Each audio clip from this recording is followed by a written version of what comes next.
नाही बघा, येऊ घातलेल्या कालावधीमध्ये महाराष्ट्रामध्ये ओबीसी जनता पार्टी नावाचं महाराष्ट्राच्या नव्हे भारत देशाच्या अर्ध्या लोकसंख्येचा वॉइस जर बॅलेटद्वारे मतपेटीद्वारे जर इथल्या लोकशाहीमध्ये जर सामोरं जाणार असेल, पर्याय देणार असेल, त्या पद्धतीने ओबीसी बांधव अपिलिंग मूडमध्ये येणार असतील तर निश्चित ओबीसी जनता पार्टीची घोषणा जाहीर होईल आणि महाराष्ट्रामध्ये एक पर्याय तुमच्या समोर आम्ही निश्चित देऊ। 30 ते 40 हजार मुली शाळाबाह्य झालेले आहेत।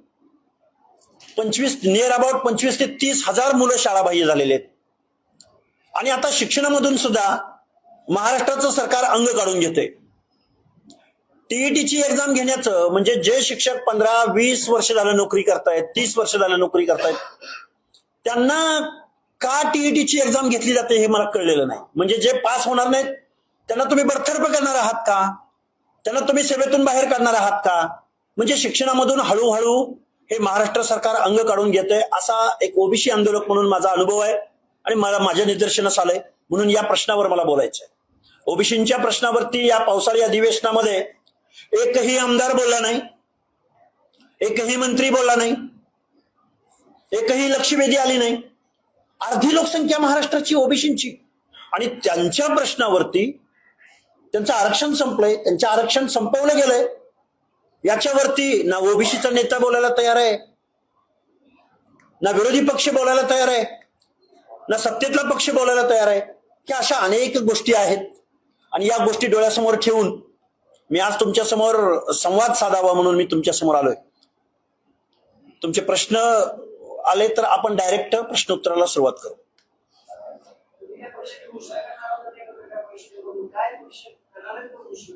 नाही बघा, येऊ घातलेल्या कालावधीमध्ये महाराष्ट्रामध्ये ओबीसी जनता पार्टी नावाचं महाराष्ट्राच्या नव्हे भारत देशाच्या अर्ध्या लोकसंख्येचा वॉइस जर बॅलेटद्वारे मतपेटीद्वारे जर इथल्या लोकशाहीमध्ये जर सामोरं जाणार असेल, पर्याय देणार असेल, त्या पद्धतीने ओबीसी बांधव अपिलिंग मूडमध्ये येणार असतील तर निश्चित ओबीसी जनता पार्टीची घोषणा जाहीर होईल आणि महाराष्ट्रामध्ये एक पर्याय तुमच्या समोर आम्ही निश्चित देऊ।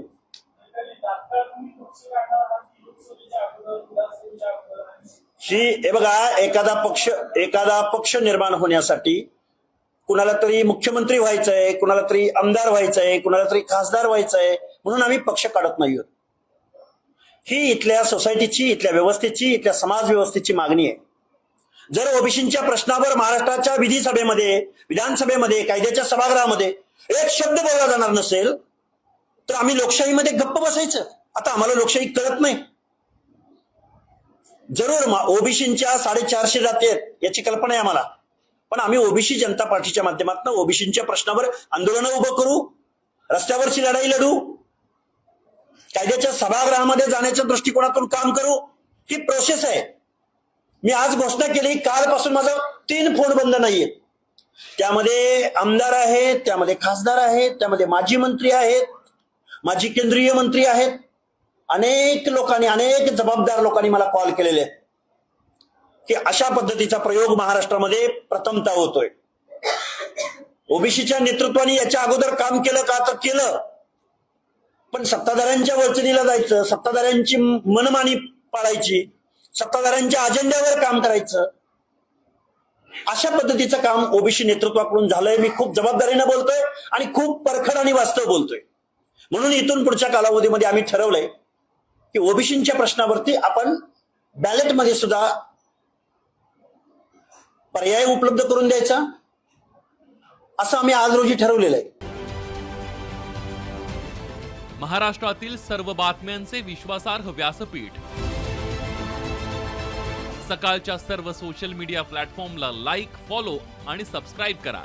तसंच सर्व नोटिफिकेशनसाठी बेल आयकॉन प्रेस करायला विसरू नका।